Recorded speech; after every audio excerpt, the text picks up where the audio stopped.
నేను ఇక్కడికి వచ్చిన తర్వాత విన్న మాట ఏంటంటే, అన్న తాడి బాబ్జీ గారు ఒక మంచి పోరాట స్ఫూర్తి కలిగినటువంటి వ్యక్తి అని నేను విన్నాను.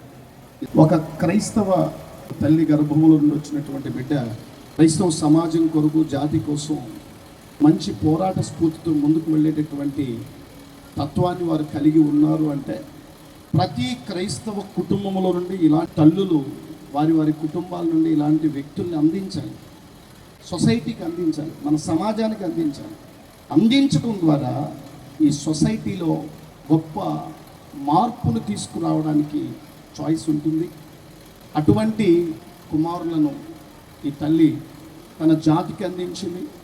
మంచి పోరాటం పోరాడి తన ఉద్దేశాన్ని సఫలం చేసుకుని ప్రభు పిలుపునందుకు వెళ్ళారు. దీన్ని బట్టి కుటుంబస్తులందరికీ తగినటువంటి దుఃఖ నివారణ క్రీస్తునందు కుటుంబానికి, క్రైస్తవ సంఘానికి కలగాలని ఆశిస్తూ ఈ మాటలు ముగిస్తున్నాను.